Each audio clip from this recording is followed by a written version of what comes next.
Hello friends, मैं हर्षा शुक्ला आप सभी लोगों का हर्षा क्लासेस में बहुत बहुत स्वागत करती हूँ। और फ्रेंड्स, आज मैं यूपी डीएलएड थर्ड सेमेस्टर के पेपर फर्स्ट, जिसका नाम है शैक्षिक मूल्यांकन क्रियात्मक शोध एवं नवाचार, से बहुत ही महत्वपूर्ण प्रश्नों की सीरीज लेकर के उपस्थित हुई हूँ। और अगर अभी तक आप लोगों ने हर्षा क्लासेस चैनल को सब्सक्राइब नहीं किया है तो बिल्कुल सब्सक्राइब कर लें, प्लस नोटिफिकेशन बेल को ऑन करना ना भूलें, ताकि जो भी मैं वीडियो अपलोड करूँ उसकी नोटिफिकेशन सबसे पहले आप तक पहुँचे। और महत्वपूर्ण क्वेश्चंस की सीरीज लेकर के मैं आप लोग के लिए ले आ रही हूँ फ्रेंड्स, और जो कि आपकी परीक्षा के लिए बहुत इंपॉर्टेंट होने वाला है। चलिए क्वेश्चन को कराना स्टार्ट करते हैं। पहला क्वेश्चन है, मूल्यांकन की दो विशेषताएं लिखिए। तो इसका आंसर होगा मूल्यांकन की अग्रलिखित विशेषताएं स्पष्ट होती हैं। पहली विशेषता है फ्रेंड्स, जितना व्यापक मानव जीवन है उतना व्यापक मूल्यांकन है। शिक्षा का उद्देश्य व्यक्ति का सर्वांगीण विकास करना है। इसमें मानव जीवन के सभी पक्ष सम्मिलित हैं। सेकेंड है फ्रेंड्स, जहाँ से शिक्षा के उद्देश्यों का निर्धारण होता है वहीं से यह आरंभ हो जाती है तथा अनवरत चलती रहती है। नेक्स्ट क्वेश्चन है फ्रेंड्स, मूल्यांकन से किस प्रकार की समस्याओं का समाधान होता है।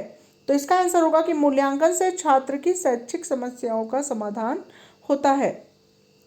नेक्स्ट क्वेश्चन है फ्रेंड्स, मूल्यांकन को परिभाषित कीजिए।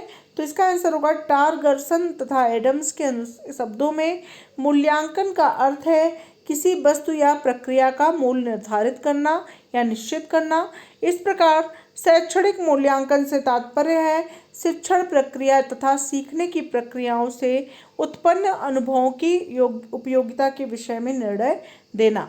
अगला क्वेश्चन है फ्रेंड्स, शैक्षिक मापन का क्या अर्थ है। तो इसका आंसर होगा कि मापन से हमारा तात्पर्य किन्हीं निश्चित इकाइयों में वस्तु या गुण के परिमाण या मात्रा का पता लगाना है, जैसे किसी रेखा की लंबाई, किसी विषय के प्राप्तांक, अर्थात शिक्षा संबंधी किसी तथ्य के विभिन्न आयामों तथा यथा अंक, ग्रेड, मात्रा आदि प्रदान करना शैक्षिक मापन है।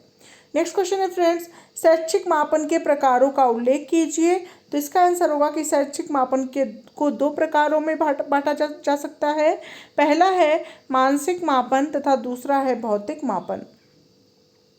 नेक्स्ट है फ्रेंड्स, मानसिक मापन यानी मेंटल मेजरमेंट। तो मानसिक मापन के अंतर्गत आप लिख सकते हैं कि मानसिक मापन के अंतर्गत विभिन्न प्रकार की मानसिक क्रियाओं का अध्ययन किया जाता है, जैसे बुद्धि, रुचि, अभियोग्यता, उपलब्धि आदि। मानसिक मापन की प्रकृति सापेक्षिक होती है, अर्थात इसमें प्राप्तांकों का स्वयं में कोई अस्तित्व नहीं होता है। दूसरा है फ्रेंड्स भौतिक मापन। तो भौतिक मापन के अंतर्गत लिखेंगे कि भौतिक मापन के अंतर्गत विभिन्न प्रकार के भौतिक गुणों का अध्ययन किया जाता है, जैसे लंबाई, दूरी, ऊंचाई आदि।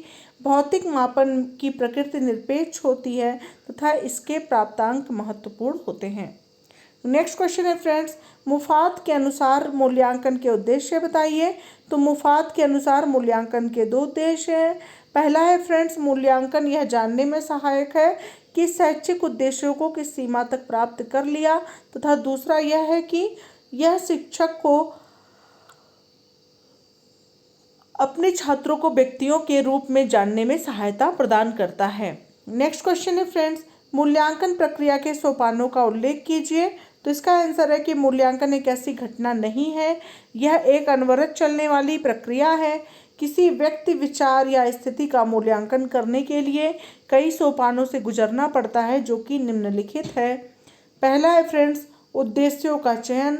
दूसरा है उद्देश्यों को व्यवहारगत परिवर्तन के रूप में लिखना। तीसरा है अधिगम परिस्थितियों की पहचान। चौथा है उपयुक्त परीक्षण की प्रविधि का चयन। पांचवा है फ्रेंड्स परीक्षण प्रविधि का प्रयोग एवं प्रमाणों का लेखा। और छठवां है फ्रेंड्स निष्कर्ष निकालना। सातवां है भविष्यवाणी एवं प्रतिपुष्टि। नेक्स्ट क्वेश्चन है, शिक्षक के दृष्टिकोण से मूल्यांकन की आवश्यकता को समझाइए। तो इसका आंसर होगा कि शिक्षक के दृष्टिकोण से मूल्यांकन की आवश्यकताओं को निम्नलिखित बिंदुओं से स्पष्ट किया जा सकता है।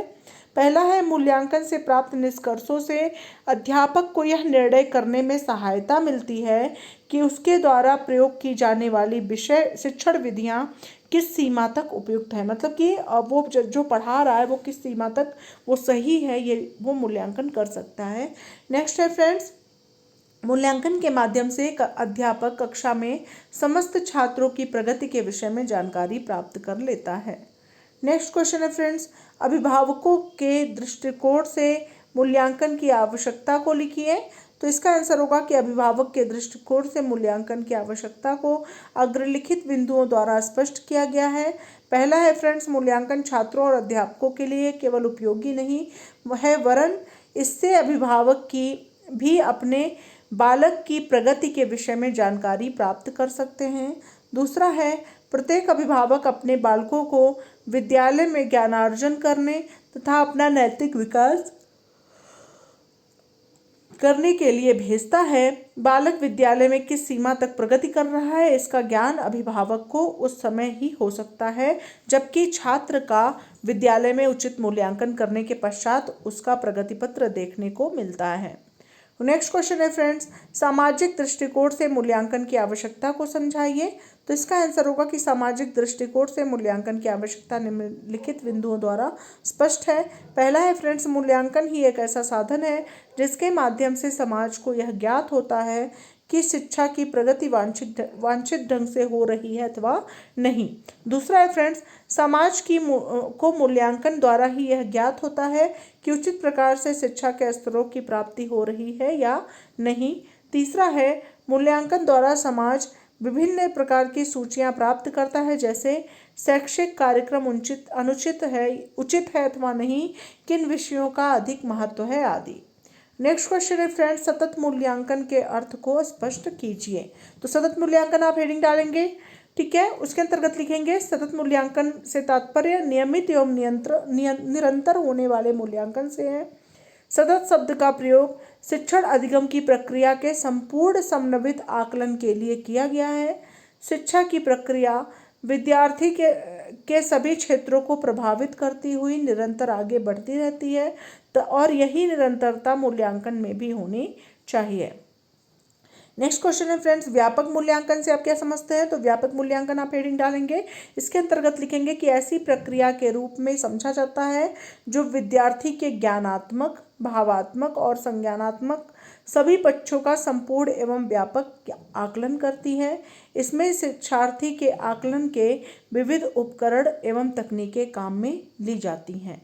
नेक्स्ट क्वेश्चन है फ्रेंड्स, सतत एवं व्यापक मूल्यांकन का संप्रत्यय परीक्षा सुधार के किन सिद्धांतों पर आधारित है।